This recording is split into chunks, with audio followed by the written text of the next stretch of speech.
If I've understood my YouTube audience, then at least some of you watching this will be familiar with what's behind me. It's one of the entrances to an U-Bahn station in Frankfurt, and it's in the form of, for some reason, an old London tram bursting out from the ground. It's basically a piece of art, and a lot of even very average tourists are aware of this one.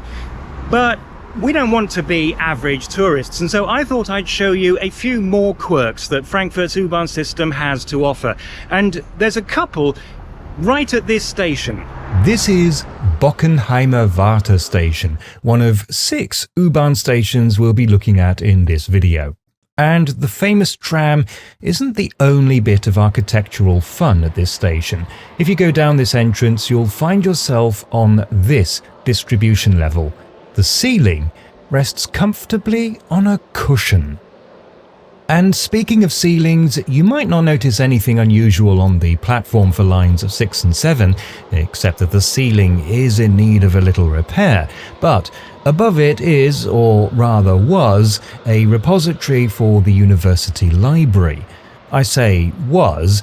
According to my information, it's now closed. By contrast, the ceiling over the platform for line 4 is unusually high. Very high, in fact, and this is because when the station was built, it was expected that the university would want to build another repository over it. But in the meantime, the university has decided to close the Bockenheimer Warte campus and move everything to new facilities at Westend and Riedberg, so the station is left unintentionally roomy.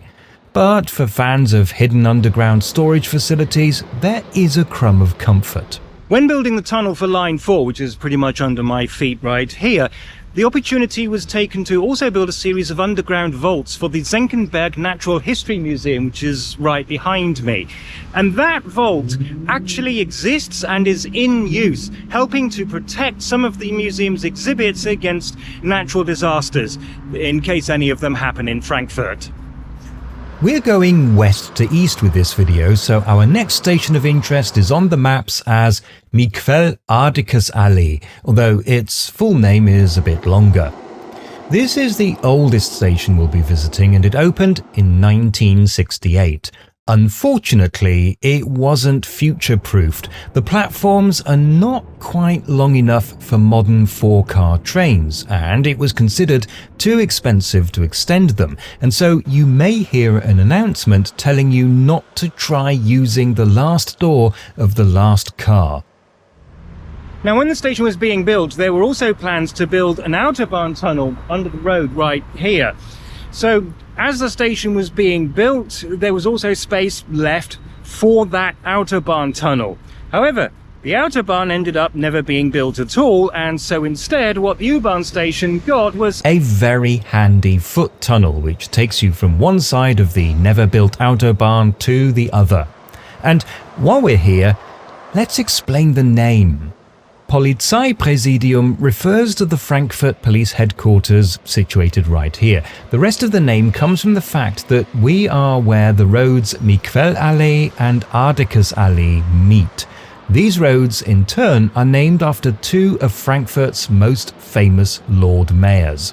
Johannes von Miquel implemented several reforms to vastly improve Frankfurt's finances and built a super modern central railway station to bring the city into the 19th century. Franz Ardicus was his successor and continued the work of modernizing the city, including the building of a ring road, of which Miquelallee and Adickesallee are both parts of. Next is Schweizer Platz, one of only 2 U-Bahn stations south of the river. It's also the only underground U-Bahn station not built under a road. It's actually located under a row of houses, which made construction particularly tricky. And this might help to explain why, if you go to the very northern end of the platform, you can see a statue honouring St. Barbara, patron saint of miners and tunnel construction workers. According to tradition, during the construction period, tunnels are symbolically sponsored by women, who act as St. Barbara's representatives and give their names to the finished tunnels.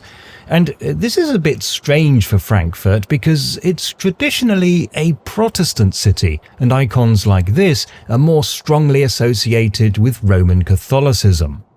Next, we come to Dom Römer station, which is right in the middle of Frankfurt's historic district.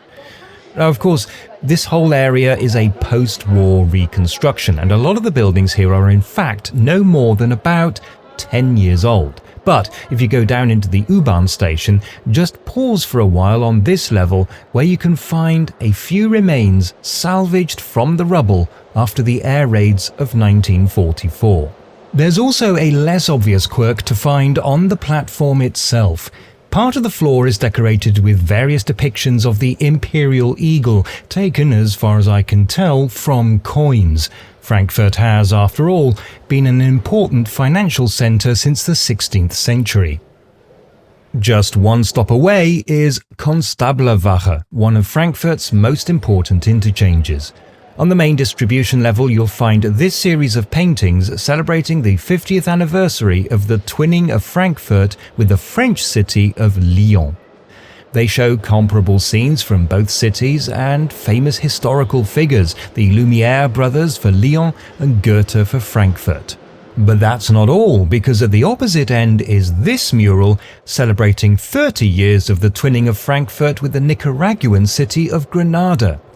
This twinning took place in 1991, so the mural was painted in 2021, which for most of us was known as "Will this pandemic never end?" Our final stop is Höhenstraße. This is one of a few stations on a section of line under a road so narrow that it had to be built with the outbound and inbound tracks stacked on top of each other instead of side by side. As interesting as that is to civil engineers, for this video we're more interested in this art installation. Created in 1980 by Volker Bussmann, it's called the Infinity Simulator thanks to its clever use of lights and mirrors. It's more than a work of art though. Recently rediscovered as a great background for TikTok videos, rules have been drawn up for the use of the dance floor, regulating hours of use and the maximum number of dancers at any one time. Well, this is, after all, Germany. Well, that's about it for this video. If you enjoyed it, let me know and maybe I'll make some more like it.